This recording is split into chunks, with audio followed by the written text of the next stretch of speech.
Hello everyone. आज हम समझेंगे GST reforms of 2025। Big changes are coming in India's tax system. GST has been simplified into two slab structure and the rates on essentials like soaps, toothpaste, Indian breads, medicines, cars, and even insurance have been slashed. Let's understand GST reforms 2025. इसके साथ साथ हम समझेंगे इसकी importance for common man, businesses and हमारी preparation के लिए। ठीक है, चलो देखते हैं।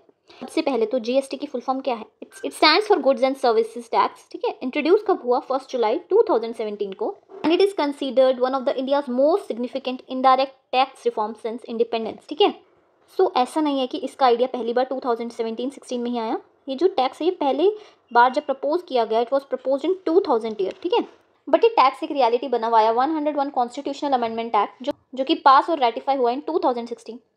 ये फॉर्मली रोल्ड आउट हुआ ऑन 1 जुलाई 2017। ठीक है, सो इसने क्या किया? It replace 17 different taxes and 13 cesses into one unified tax, eliminating cascading of taxes. Cascading of taxes का मतलब होता है टैक्स पे टैक्स लगना। इससे ये प्रॉब्लम हमारी कम हो गई। ठीक है, और क्या फ़ायदा हुआ? इसने एक सिंगल नेशनल मार्केट बना दी with common rates and procedures. Compliance को सिंप्लीफाई किया और ट्रांसपेरेंसी को इंक्रीज किया। Also symbolised economic integration of the country. ठीक है, यहाँ तक समझ आ गया है? अब देख, रिसेंटली 56th मीटिंग हुई जीएसटी काउंसिल की। जीएसटी काउंसिल क्या है? ये एक कॉन्स्टिट्यूशनल बॉडी है अंडर आर्टिकल 279A। ये आपको याद रखना है। ठीक, इसको चेयर कौन करता है? Union finance minister. Okay, so इसी मीटिंग में next gen reforms were approve, और इन रिफॉर्म्स का ऑब्जेक्टिव है to benefit the common man, farmers, MSMEs, women, youth, middle class families, and also reduce the tax burden on the common man. So PM Modi ने अपनी independence day speech में ये next gen GST reforms के बारे में as a Diwali gift promise किया था, जो कि अब एक रियलिटी बन गए हैं। ठीक है, सो इसके अंदर क्या हुआ है? सबसे पहले तो रेट रैशनलाइजेशन। ठीक है, जिसमें कि 2 स्लैब स्ट्रक्चर है, 5% और 18% का। ठीक है, अब हम डिस्कस करेंगे 7 pillars of next gen GST reforms. ठीक है, उससे पहले अगर आपको ये पीडीएफ चाहिए, PIB notes telegram channel join कर लेना, लिंक डिस्क्रिप्शन में मिल जाएगा। तो सबसे पहला पिलर है building on the success of GST. One nation one tax, tax payer base इसने इंक्रीज किया है और सिंपलर 2 टियर सिस्टम है।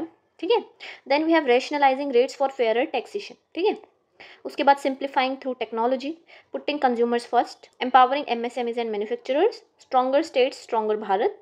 लोअर टैक्सेस होंगे तो हायर स्पेंडिंग होगी ऑब्वियसली। अब एक एक करके इनको थोड़ा समझते हैं। सिंप्लीफाइड स्ट्रक्चर और सेक्टोरल। सबसे इंपॉर्टेंट रिफॉर्म तो यही है कि जो अब स्ट्रक्चर होगा वो 2 स्लैब स्ट्रक्चर होगा, जिसमें कि 5% और 18% स्लैब्स होंगे। अर्लियर 12% और 28% वाले स्लैब्स रिमूव कर दिए गए हैं। ठीक है, बट जो 40% का एक स्लैब है वो अभी भी लगेगा ऑन लग्जरी गुड्स और सिन गुड्स, जैसे कि paan masala, tobacco, aerated drinks, high end cars, yachts, private aircraft. ठीक है, ऑल्सो जो रजिस्ट्रेशन और रिटर्न फाइलिंग का प्रोसेस है उसको सिंप्लीफाई कर दिया गया है। कॉस्ट रिड्यूस हो गई हैं, बर्डन रिड्यूस हो गए। ठीक है, अब फूड और हाउस होल्ड सेक्टर पर क्या इफेक्ट आएगा? इसके अंदर जो डेली एसेंशियल्स पर जो टैक्सेस हैं वो डिक्रीज हो गए हैं। ठीक है, जो डेली एसेंशियल की हमारी आइटम्स थी वो हमें अब कम कॉस्ट में अवेलेबल, जैसे soaps, shampoos, toothbrush, toothpaste, tableware, bicycles, इन पे सिर्फ 5% जीएसटी लगेगा। और जो इंडियन ब्रेड्स हैं, पनीर वगैरह हैं, उन पे तो नील रेट्स लगेंगे। कंज्यूमर ड्यूरेबल जैसे टीवीज, एसीज, इन पर भी रिड्यूस किया गया है टैक्स रेट। ओके, तो जीएसटी रिफॉर्म्स का जो इफेक्ट है वो हर सेक्टर पर ही दिखेगा। अब देखते हैं होम बिल्डिंग और मटेरियल्स पर क्या इफेक्ट होगा। सीमेंट और कंस्ट्रक्शन मटेरियल्स पर जीएसटी रेट्स डिक्रीज होंगे। जो घर बनाने का कॉस्ट है वो ऑब्वियसली कम हो जाएगा। इंफ्रा प्रोजेक्ट्स का कॉस्ट भी डिक्रीज होगा, जिससे कि demand in real estate increase होगी। ठीक है, और जॉब्स वगैरह भी नई क्रिएट होंगी कंस्ट्रक्शन में। ठीक है, अब ये जो रेट्स हैं ये आप रीड कर ले। ठीक है, now next is automobile sector. इसमें क्या है? इसमें भी रेट्स को डिक्रीज किया गया है अकॉर्डिंग टू दिस, जिससे कि इंडिया का मैन्युफैक्चरिंग और एक्सपोर्ट्स में इंक्रीज आएगा। इसके बाद देखो एग्रीकल्चर सेक्टर, मशीनरी जो है इन पर रेट्स डिक्रीज हुए। पेस्टिसाइड्स, बायोपेस्टिसाइड्स पर रेट्स डिक्रीज हुए।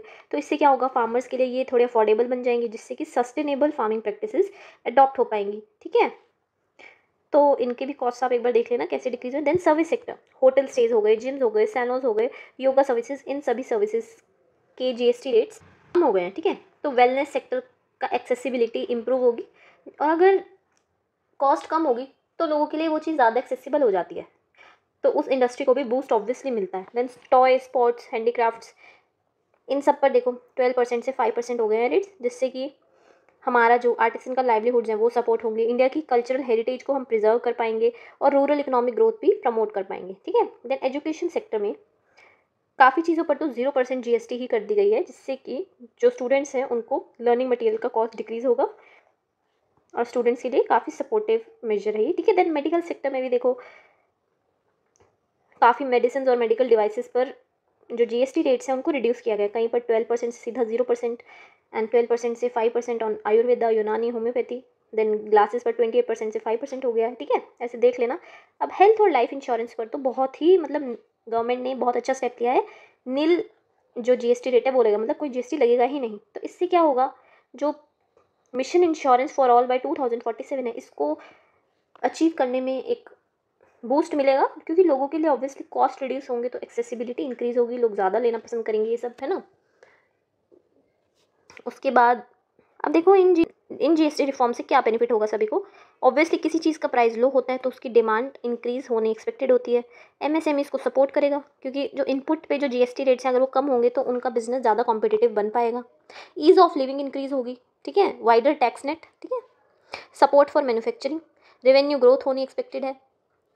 Then we have economic momentum, cost होंगे तो हायर डिमांड होगी, जिससे कि टैक्स बेस इंक्रीज हो जाएगा। Then we have stronger revenues, as a result we have sustainable growth. Then we have social protection.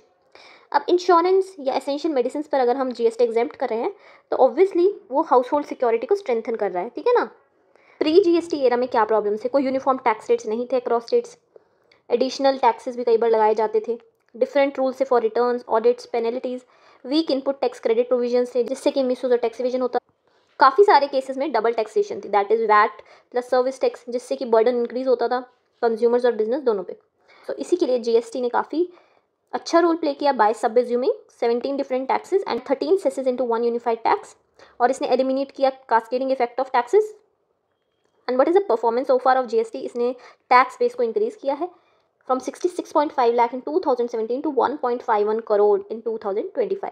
Record revenue growth हुई है, ठीक है, इकोनॉमिक कॉन्फिडेंस इंक्रीज हुआ है पीपल का, ठीक है। तो कंक्लूजन क्या है, अब जो GST रिफॉर्म्स हैं ये इंश्योर करते हैं रिलीफ फॉर कॉमन सिटीजन्स, ठीक है, support for MSMEs and fairness in taxation, ठीक है ना। ये रिफॉर्म सिर्फ लोअर टैक्स रेट्स के बारे में नहीं है, बट एक वर्चुअस साइकिल क्रिएट करेंगे। लोअर प्राइजेस होंगे तो हायर डिमांड होगी, जिससे कि स्ट्रॉन्गर रेवेन्यूज आएंगे एंड अल्टीमेटली इकोनॉमिक ग्रोथ बढ़ जाएगी। Thank you for watching, I hope आपको समझ आएगा। Keep studying.